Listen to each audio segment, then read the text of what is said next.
Friends, आज हम बात कर रहे हैं यस बैंक की।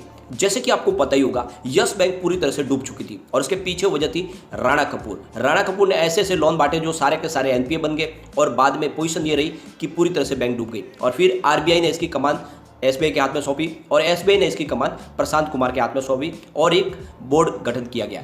लेकिन वो एक रिजोल्यूशन प्लान के तहत बनाया गया बोर्ड था।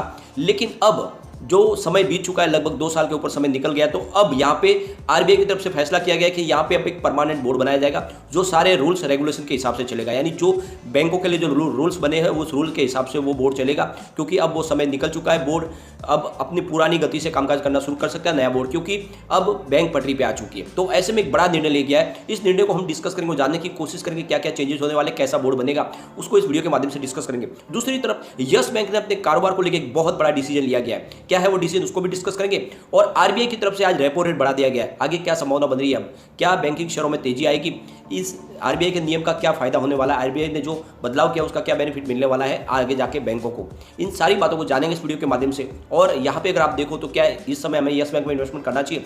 लेकिन फ्रेंड, उससे पहले अगर आप पहली बार हमारे चैनल पे आए तो चैनल को सब्सक्राइब कर दीजिए, एक बेल आइकन दबा दीजिए ताकि जब भी नया वीडियो बने पहला नोटिफिकेशन आपको मिले। वीडियो पसंद आए तो लाइक शेयर जरूर कीजिए। चलो फ्रेंड्स, वीडियो स्टार्ट करते हैं।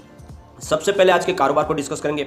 तो स्टॉक ओपन हुआ 13.10 पर, लो बना 13.05 का और हाई है 13.45 का। अंत में 13.15 पर क्लोजिंग रही, जहाँ पे 0.77% की तेजी थी। अभी बड़ी तेजी नहीं बनने के पीछे वजह है बाजार में लगातार बन रही है नरमी। बाजार में गिरावट का दौर अभी भी जारी है, प्रॉफिट बुकिंग हो रही है। निचले लेवल से जैसे ही थोड़ी सी तेजी बनती है प्रॉफिट बुकिंग आ जाती है और एफआई अभी भी बिकवाल बने हुए। अगर आप देखोगे तो पिछले एक महीने पर इसका 10 करोड़ का वॉल्यूम था, 1 वीक पहले 4 करोड़ का वॉल्यूम होता, कल भी 4 करोड़ का वॉल्यूम था, आज 5 करोड़ का वॉल्यूम, थोड़े से वॉल्यूम में बढ़ोतरी है। आज अगर हम निफ्टी 50 की बात करें तो 16,356 के स्तर पर क्लोजिंग देखने को मिली, जहाँ पे 0.37% की गिरावट थी। निफ्टी बैंक की बात करें तो 34,946 के स्तर पर क्लोजिंग रही, जहाँ पे 0.14% की गिरावट थी। लेकिन निफ्टी पीएसयू बैंक में आज तेजी थी, 2,585 के स्तर पर 0.71% की तेजी थी। और निफ्टी प्राइवेट बैंक की बात करें तो 17,782 के स्तर पर गिरावट थी, यानी 0.43% की गिरावट। लेकिन यस बैंक में आज हमें तेजी देखने को मिली और इस तेजी के पीछे वजह बनी बड़ा निर्णय जो लिया गया है यस बैंक के मैनेजमेंट की तरफ से। यहाँ पे यस बैंक की तरफ से एक्सचेंज को जानकारी दी है कि उनका कहना है कि यस बैंक रिकंस्ट्रक्शन स्कीम के तहत नियुक्त जो उनके पुराने निदेशक मंडल के लिए शेयरधारकों से स्कीम के अनुसार फिर से नए बोर्ड की गठन की मंजूरी ली जाएगी। यानी अब यस बैंक का नया बोर्ड बनाया जाएगा और इसको प्रशांत कुमारी लीड करेंगे, यानी वो चीफ बने रहेंगे 3 साल के लिए। और इसकी भी जानकारी दी गई है कि उसके लिए निवेशकों की मंजूरी भी ली जाएगी और इसकी जानकारी एक्सचेंज को ऑलरेडी दे दी गई है। यानी एक नया बोर्ड बनाया जाएगा, लेकिन उसके चीफ तो रहेंगे प्रशांत कुमारी, ये 3 साल के लिए। अब बैंक के मौजूदा बोर्ड में 4 निदेशक और शामिल है, जिसमें आप देखोगे तो प्रशांत कुमार है, उनके साथ में बोर्ड के अध्यक्ष सुनील मेहता है और बोर्ड के अध्यक्ष में महेश कृष्णमूर्ति और अतुल भेड़ा है। एसबीआई की तरफ से 2 नाम इन्होंने सजेस्ट किए थे जो, और 2 आरबीआई की तरफ से नियुक्त किए गए। इस तरह से जो है ये 4 नाम इसमें फिलहाल बने हुए हैं। तो रिकंस्ट्रक्शन स्कीम के अनुसार आरबीआई द्वारा नियुक्त अतिरिक्त निदेशकों के अलावा बोर्ड के सदस्य 1 वर्ष या 2 वर्ष तक वैकल्पिक बोर्ड के गठन में बने रहेंगे। अभी 2 साल तक वो बने रह सकते हैं। यहाँ पे फाइनेंशियल ईयर 2020 में और वित्त वर्ष 2021 में लगातार 2 वर्षों के भारी नुकसान के बाद यस बैंक को 2022 में 1066 करोड़ रुपये का प्रॉफिट हुआ है।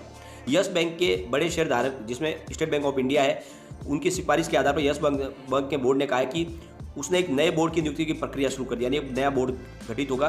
एसबीआई 3 साल के लिए एमडी और सीईओ के रूप में प्रशांत कुमार के बने रहने के पक्ष में, यानी एसबीआई चाहते हैं कि प्रशांत कुमारी बागडोर संभाले यस बैंक की। हालांकि ये रेगुलेटर और शेयरधारकों की मंजूरी के अधीन होगा, यानी अभी फिलहाल शेयरधारकों की इसके लिए मंजूरी लेनी पड़ेगी और रेगुलेटर की भी। और 3 मई को प्रशांत कुमार ने कहा था कि बैंक ने न केवल बिजनेस में अपनी अच्छी ग्रोथ में बनाई है, बल्कि लगातार प्रॉफिट भी दिखा रही है बैंक। इसके अलावा एसबीआई ने यस बैंक के बोर्ड में 9 नए नामों की सिफारिश भी की है, जिसमें अरुण मलिक, रेखा मूर्ति, शरद शर्मा, नंदिता गुर्जर, संजय कुमार खेमानी, सदाशिव राव, टी केशव कुमार, संदीप तिवारी और प्रशांत कुमार के नाम शामिल है।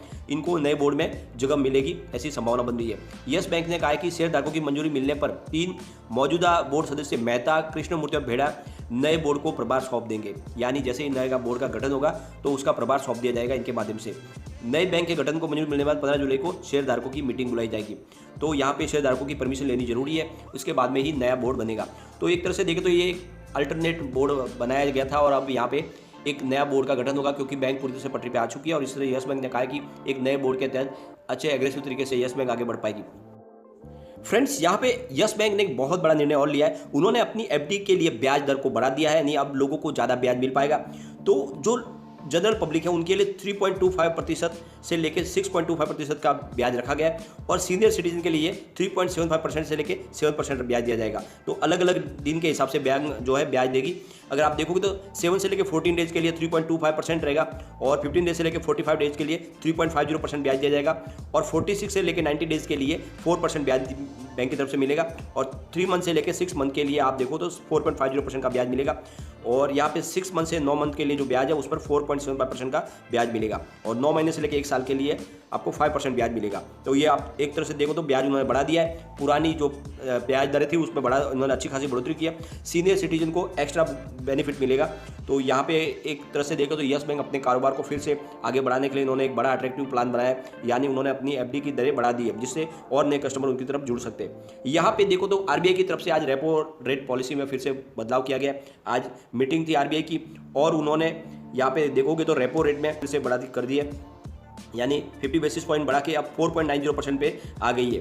तो आप देखोगे इससे पहले भी इन्होंने रेपो रेट बढ़ाई थी, इसी 4 मई को ही 50 बेसिस पॉइंट की उन्होंने बढ़ोतरी की थी। तो आप देखोगे कि ये लगातार दूसरा महीना है जब आरबीआई की तरफ से रेपो रेट बढ़ाई गई है, और इसका नतीजा ये हुआ कि आने वाले समय में जितने भी ईएमआई होंगे वो और महंगे हो जाएंगे। और इस समय बाजार में वातावरण बिगड़ा हुआ है, तो ऐसे में आरबीआई के पास भी कोई दूसरा रास्ता है नहीं। फ्रेंड्स, यहाँ पे अगर आप देखोगे तो फिलहाल जो निर्णय लिए जा रहे हैं वो बहुत ज़्यादा पॉजिटिव, और आने वाले समय में यस बैंक में डेफिनेटली अच्छी तेजी बन सकती है। तो आपको इसमें इन्वेस्टमेंट करना चाहिए, और लॉन्ग टर्म के लिए बने रहे तो यस बैंक आपको बहुत ही शानदार रिटर्न दे सकती है।